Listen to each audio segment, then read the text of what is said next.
목사님 개인적으로 어렸을 때 살아오시면서 겪으셨던 그 경험 때문에도 어린이들에 대한 관심과 또 사랑이 쏟아 부어주셨다는 얘기를 들었습니다. 그렇습니다. 제가 상당히 그 불우한 환경에 어린 시절을 보냈는데 부모님도 일찍 돌아가시고 시골 마을에 살게 되고 그런 가운데도 제가 초등학교 2학년 때 교회를 다닐 수가 있게 됐어요. 근데 다니게 된 계기는 뭐냐면 우리 마을에도 교회가 없고 아랫마을도 교회가 없고 그래서 교회 교자도 몰랐는데 한 가정이 이사를 왔는데 그 가정이 예수 믿는 가정이었던 겁니다. 근데 그 어른들이 어린이인 저를 전도하려고 굉장히 그 공을 들이신 거예요. 그래서 저는 이제 또 산골 마을에 살다 보니까 외롭기도 하고 그래서 그분들의 정성 때문에 교회를 따라가 봤는데 교회 가니까 너무너무 좋은 거예요. 뭐 친구들도 만날 수가 있고 또 어른 사람 구경도 할 수가 있고 그래서 그것 때문에 교회를 열심히 다니면서 제가 나름대로 예수를 만난 겁니다. 그랬는데 이제 문제는 한 몇 년 동안 교회를 열심히 다녔는데 형님께서 교회를 못 다니게 하는 거예요. 그래서 좀 형님께서 못 다니게 하는데 교회를 막 가니까 또 형님께서 이렇게 좀 야단을 치고 또 때리기도 하면서 교회를 못 다니게 하고 그래서 부모님이 좀 살아계시면 좀 더 서운할 텐데 부모님이 안 계시니까 너무 서운한 거예요. 그래서 뒷동산 올라가서 막 울다가 생각하기를 내가 서울이나 가야 되겠다. 그래가지고 제가 초등학교 6학년 나이에 무작정 상경을 했습니다.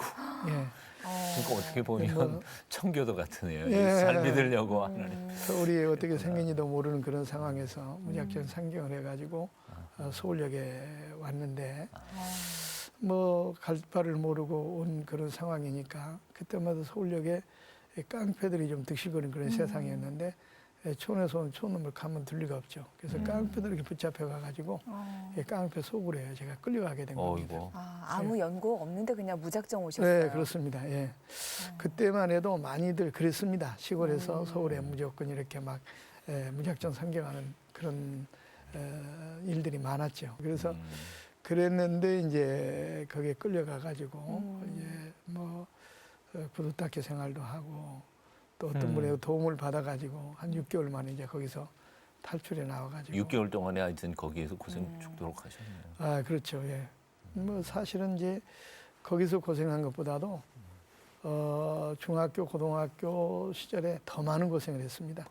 나와가지고 이제 그 목공소를 하시는 분에 의해서 나왔는데 가구점 그래서 거기서 이제 숨어서 이제 목수일도 하고 이제 그런 가운데 제가 이게 좀 목소리를 하면서 우리 어머니 얼굴이 생각나지 않는 거예요. 어렸을 때 돌아가셨기 때문에. 근데 중요한 것은 어머니가 어렸을 때 나에게 들려준 얘기는 계속 그때까지 내 일을 스쳐가는 거예요. 그게 뭐냐면은 어떤 사람이 가난한 집에 태어났는데 학교를 다닐 수도 없고 공부를 할 수도 없고 농사를 짓게 되는데 이 친구는 포기하지 않고 열심히 고학을 해서 공부를 했다는 거예요. 그리고 우리 엄마는 옛날 분이 돼가지고 난 놓고 기억자도 몰랐는데 어디서 그 얘기를 들었는지 몰랐는데 나에게 그 얘기를 들려주면서 너도 공부를 꼭 해야 된다. 그게 기억이 난 거네요. 예, 그 기억이 나는 거예요. 그래서 나도 공부해야 된다. 그래가지고 사방팔방 알아봐가지고 그때는 야학이 있을 때였습니다. 그 야학을 좀 시작을 했죠.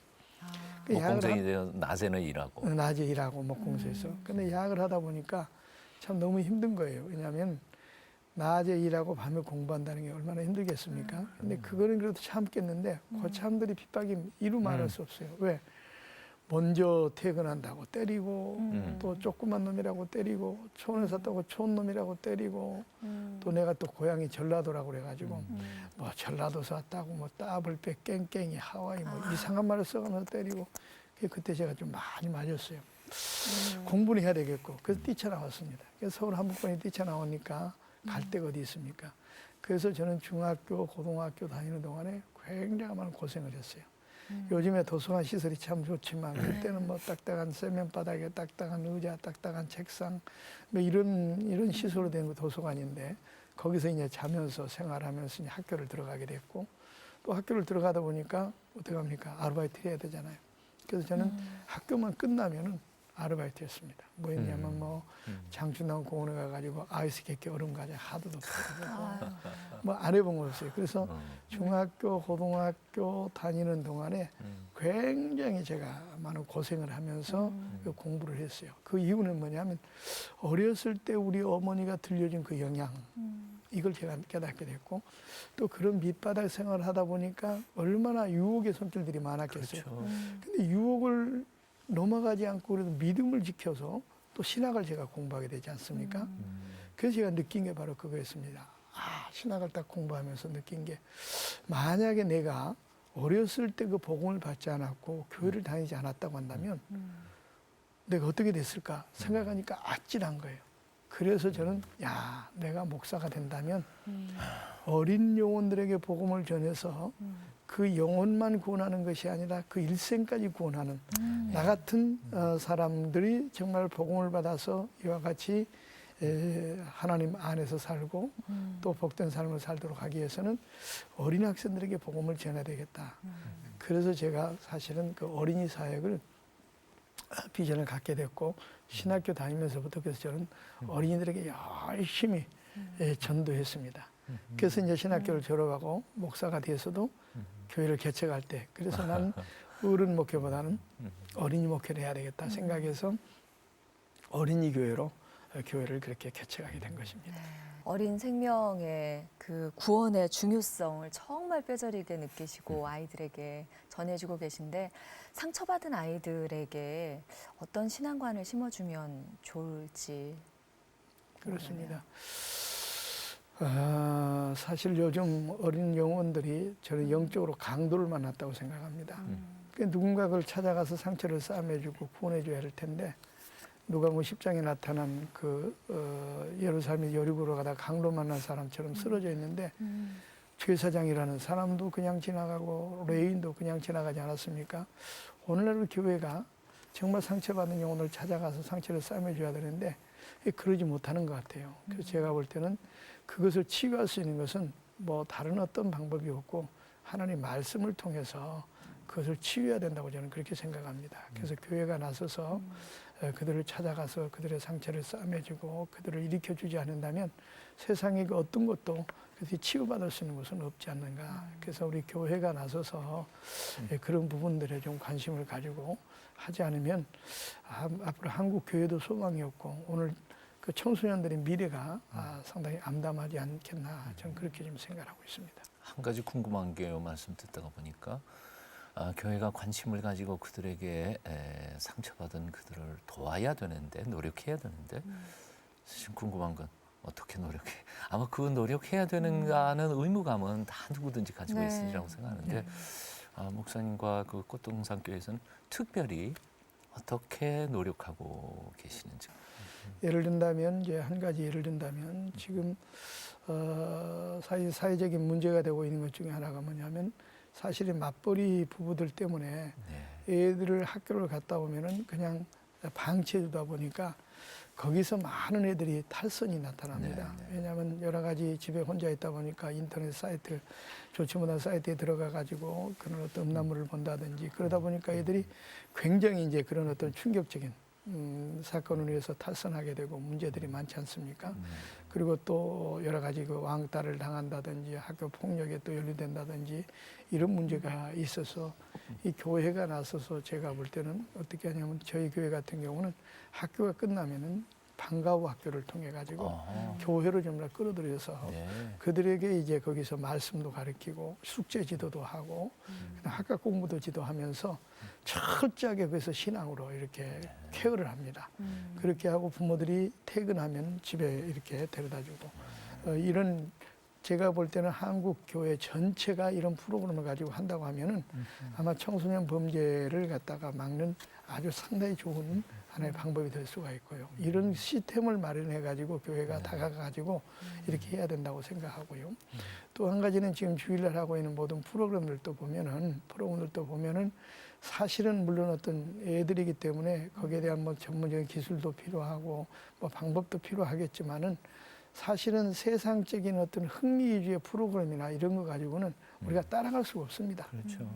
교회가 따라갈 수가 워낙 없기 때문에 재미있는 게 많으니까. 중요한 것은 우리가 접근은 바로 영적으로 접근을 해야 된다고 생각합니다. 그래서 교회가 그들이 교회에서 정말로 영성 프로그램을 가지고 은혜를 받게 만들고 그래서 정말 우리가 어린이들 그 이런 수련회를 캠프를 하면서 느낀 것 중에 하나는 애들이 어른보다도 빨리 은혜를 받습니다.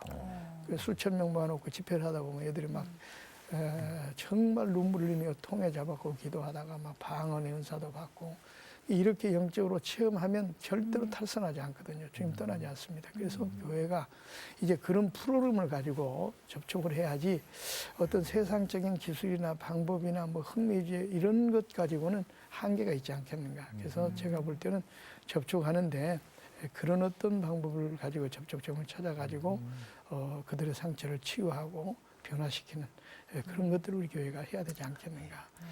목사님이 개인적으로 이제 어렸을 때 굉장히 어려움을 겪으셨지만 그 가운데에서도 신앙의 뿌리를 갖고 계셨기 때문에 어려움을 그렇죠. 헤쳐나올 수 있었던 그 경험이 아이들 이렇게 만나시면서도 꽤 많이 도움이 되시겠어요. 그렇죠. 예. 만약에 내가 신앙이 없었다고 한다면 그 어려움을 헤쳐나오기는 힘들지 않았겠는가. 그리고 틀림없이 오히려 그런 그 깡패 소굴이나 이런 데 좋지 못한 데 연루돼 가지고 아마 지금 정도는 깡패 두목이 되지 않았을까. 그렇게 생각합니다. 또 다른 측면에서 또 보면 네. 사실은 당할 때는 좀 고생을 좀 하셨습니다만은 그런 고생이 오히려 또 어린아이들에게는 설득력이 있기도 하고 내가 뭐 아주 편하게 살아서 예수 믿은 거 아니다. 그렇습니다. 너희들도 힘들고 어렵지만 그러나 주님 사랑하면 주님께서 지켜주시고 돌봐주신다. 아주 설득력 있게 들려질 것 같아요. 메시지가. 예, 그렇습니다. 성경에도 보면 제가 우리 그 학생들한테도 세마 학교 학생들한테도 그걸 강조를 많이 하고 있습니다. 너희들이 부모를 떠나서 지금 기숙사 생활을 하면서 새벽기도도 하면서 이렇게 어렵게 훈련을 받고 있는데 하나님은 시험과 연단을 가정을 통해서 정구같이 빛나게 하신다. 성경에도 봐라.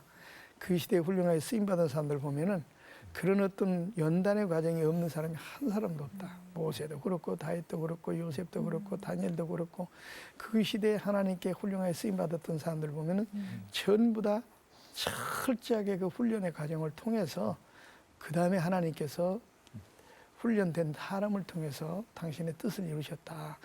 그렇기 때문에 어렸을 때 오히려 그와 같이 고생을 하고 힘들고 어려운 과정은 어떤 면으로 보면 나중에 장차 바울서라고 말한 것처럼 영광의 자리에 올라가는 하나의 포스다. 이런 얘기를 많이 합니다. 교회만이 가질 수 있는 교육적인 사명이나 효율성이나 사람을 굳게 세워가는 심성이나 영성의 교육이 있지 않을까. 그 점에 있어서 목사님은 어떻게 교회 교육의 역할에 대하여? 그래서 제가 아까도 그 어린이들이 요즘 영적으로 강도를 만났다는 그 표현을 썼는데 사실 그렇습니다. 애들이 요즘 사회 문화도 보면은 완전히 애들이 영혼을 갖다가 병들게 만들고 피파게 만드는 그런 모든 사회 구조가 그렇지 않습니까? 심지어는 기성세대 어른들은 애들을 갖다가 하나의 성적인 놀이개로 삼으려고 하는 그런 분위기들. 또 학교는 어떻습니까? 학교도 사실은 이 교육이라고 하는 게 이마누엘 칸트가 말한 대로 사람다운 사람 만드는 그 인격 형성인데 그럼 학교는 인격 형성의 수도장인데도 불구하고 요즘 학교 교육을 보면 어느 회사에 필요한 부속품만으로 공장으로 전락되고 비정의 작업장이 됐습니다. 또 교회도 사실은 안타까운 것은 정말로 애들이 설 자리가 없어요. 아까도 말씀드렸지만 교회가 어린 영혼들에게 말은 관심을 간다 하지만은 사실은 천시하고 있습니다. 예산 편성이나 이런 것들 보면 별로 애들에게 관심이 없어요. 그러다 보니까 애들이 설 자리가 없어요. 또 한 가지는 가정은 어떻습니까? 부모들도 일반 교육을 위해서는 학교를 보내고 좋은 학원을 보내고 막 치맛바람을 날아가면서 난리를 치면서도 자녀들을 신앙으로 양육하려고 하는 부모들은 찾아보기가 힘들어요, 지금. 보통 심각한 문제가 아닙니다. 그래서 이것이 가장 지금 큰 문제인데 이걸 교회가 나서서 하지 않으면 안 되는데 교회 상황이 지금 그렇게 되니까 이게 안타까운 겁니다. 애들이 그 군대 안에 그 호기심, 또 군인 버스를 탄다는 호기심, 그것 때문에 전도가 굉장히 잘 되는 거예요. 떠들더라도 세상에 가서 떠드는 것보다는 교회 와서 떠들더라도 그런 어떤 환경에서 이렇게 은혜를 받고 말씀을 듣는다면 바람직하지 않겠는가.